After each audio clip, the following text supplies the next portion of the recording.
முதலமைச்சர் தொகுதியில 1,00,000 பேர் நிக்கிருக்காங்க, துணை முதலமைச்சர் தொகுதியில 89,000 பேர் நிக்கிருக்காங்க. அதே போல எதிர்க்கட்சியினர் எடப்பாடி பழனிசாமி தொகுதியில 26,000 பேர் தான் நிக்கிருக்காங்க. நீங்க எப்படி பாக்குறீங்க?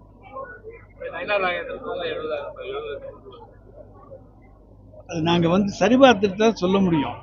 ஏன்னா எடப்பாடி தொகுதியில் 20,000 பேர்னா யார் யாரை விட்டுட்டு இருக்காங்க அல்லது எது பொய் வாக்காளர்கள் என்பதையெல்லாம் எங்களுடைய தேர்தல் பொறுப்பாளர்களும் அதே போல் அந்த பகுதியில் இருக்கக்கூடிய பூத் ஏஜென்ட் எல்லாமே போட்டிருக்கோம். அவங்க பிஎல்சி பிஎல்ஏ 2 அவங்கெல்லாம் சரிபார்த்து விடுவாங்க. அதுக்கு பிறகு நான் அதுக்கு பதில் சொல்றேன். சரி பார்த்து சொல்றீங்க. அதே நேரத்துல இந்த 97,37,000 வாக்காளர் நீக்கினதை சரின்னு சொல்லி பாஜகவும் சொல்றாங்க, அதிமுகவும் சொல்றாங்க. அவங்களுக்கு எதுவா இருந்தாலும் சரிதானே.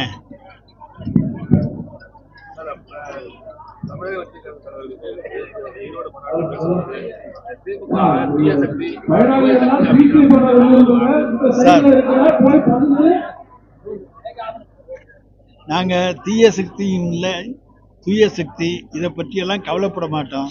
ஏன்னா எங்கள்கிட்ட இருக்குது மக்கள் சக்தி. அவருக்கு மக்கள் சக்தியை பற்றி தெரியாது. சினிமா வசனத்தில் தீய சக்தி தூய சக்தி என்று பேசியிருக்கிறார். நாங்கள் மக்கள் சக்தியை நம்புகின்றவர்கள். எங்களிடத்திலே மக்கள் சக்தி இருக்கிறது.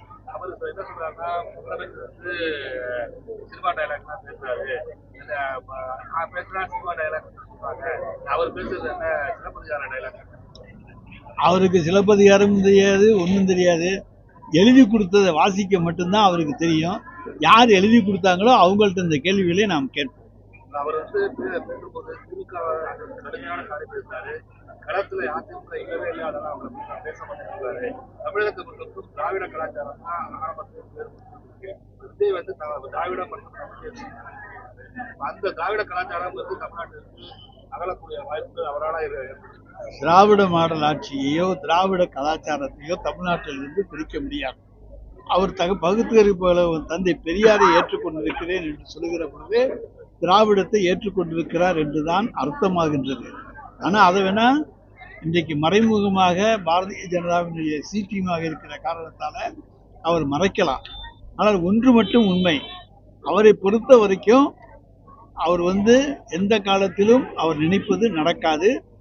சும்மா ஒரு 6 மாதம் ஆக்ட் பண்ணிட்டு ஒருத்தர் முதலமைச்சராக வர்றது, ஆட்சியை பிடிக்கிறது என்பதெல்லாம் சினிமாவில் நடக்கும், அரசியலில் உண்மையில் நடக்காது.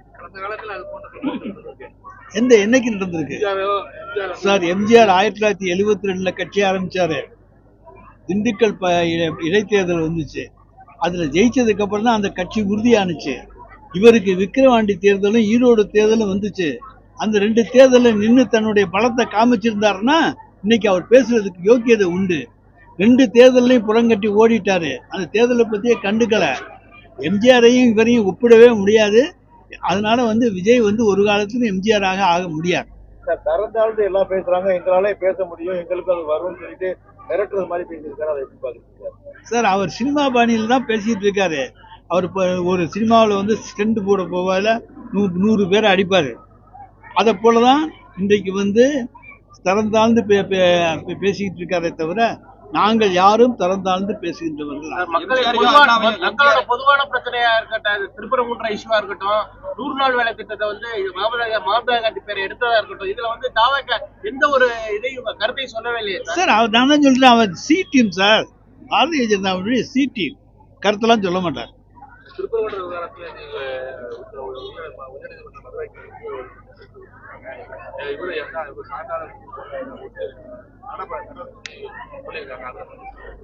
சார், ஒண்ணு ஆகம விதிகள் இருக்கு, அது போல தொடர்ந்து நடைபெற்று வருகிற சம்பிரதாயங்கள் இருக்கிறது, பழக்க வழக்கங்கள் இருக்கிறது. அந்த மலை உச்சியில அங்க அந்த தீபத்தூன்னு சொல்ற இடம், நாங்க சமணர் காலத்து கல்வெட்டுன்னு ஒரு குறிப்பு சொல்லுது, இன்னொன்னு சர்வே கல்னு சொல்லுது. அங்க தீபம் ஏற்றியதற்கான அறிகுறிகளே கிடையாது. நான் கோர்ட்டுக்கு போறதுக்கு முன்னால எனக்கு தீர்ப்பு கிடைக்கணும்னா இந்த இடத்துல இந்த சம்பவம் நடந்தது, அதற்கான ஆதாரம் இருக்கிறது, எனவே எனக்கு அந்த இடத்துல அந்த உரிமையை தாருங்கள் என்று கேட்பதுதான் நீதிமன்றத்துக்கு செல்லும் போது நடைமுறை வழக்கம். அந்த நடைமுறை வழக்கமே இந்த வழக்கிலே பின்பற்றப்படவில்லை.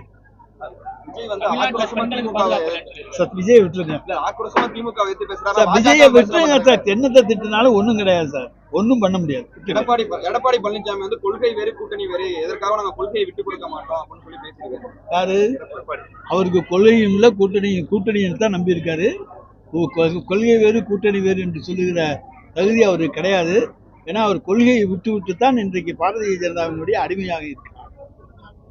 அந்த கட்சிக்காரன் பாவம் நல்லவன், அவங்க எல்லாம் பாவம் துணிக்கிறாங்க.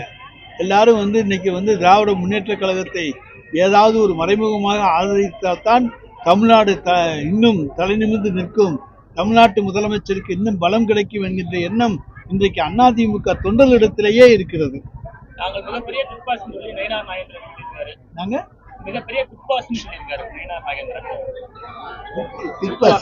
பெரிய தலைவர் மாதிரி சொல்லியிருக்காரு. அவருக்கு பெரிய தலைவர் தானேங்க.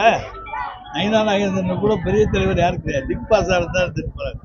அவரு பிக் பாஸ் சீரியலை பார்த்துன்னு சொல்லியிருக்காரு. 15 அமைச்சர்களோட விவரங்கள் சார் நாங்க தான் பயப்பில்லைன்னு சொல்லிட்டோமே. என்னைக்கு வேணாலும் வாங்க, யார் வீட்டுக்கு வேணாலும் வாங்கன்னு ஓப்பன் இது நாங்க அழைப்பே விட்டுட்டோம்.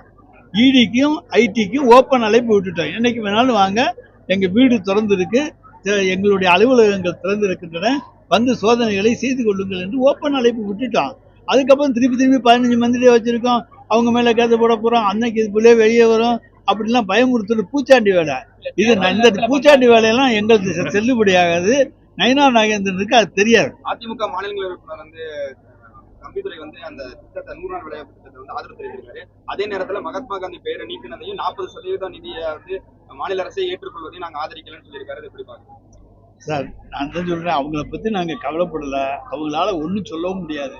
100 நாள் வேலை திட்டத்தை ஆதரிக்கிறேன் பாரு, அப்புறம் வந்து 125 நாளைக்கு வந்ததை வரவேற்கிறேன் பாரு, அது ஓட்டு போட்டுட்டு வருவாரு, ஓட்டு போட்டு வந்துட்டு ஒரு ஸ்டாண்டை சொல்லுவாரு. அவங்க வந்து நிலையாக எதையுமே முடிவெடுக்க மாட்டார்கள். மாநிலங்களவையில மக்களவையில வந்து திமுக காங்கிரஸ் வந்து கடுமையான போராட்டம் பண்றாங்க, நடத்தோடாம இடையூறு பண்றாங்கன்னு சொல்லி சார், ஒரு கொள்கை வர்ற போது பேச வாய்ப்பு தர வேண்டும். வாய்ப்பு தரலைன்னா என்ன பண்ண முடியும்? நம்ம சத்தம் போட்டு தான் சொல்ல முடியும். எங்களுடைய குரலை உயர்த்தித்தான் இந்த உரிமைக்காக போராடுகிறோம் என்று குரலை உயர்த்தி சொல்ல வேண்டிய கட்டாயம் எங்களுக்கு இருக்கிறது. அங்கே அவர்கள் மெஜாரிட்டியோடு இருக்கிறோம் என்கிற தைரியத்திலே சட்டங்களை கொண்டு வருகிறார்கள். அது மக்களை பாதிக்கும் என்பதை எடுத்துச் சொல்வதற்கு எங்களுக்கு வாய்ப்பு கொடுப்பதில்லை. எனவே நாங்கள் உரத்த குரலில் சத்தம் போட்டுத்தான் பேச வேண்டியிருக்கிறோம்.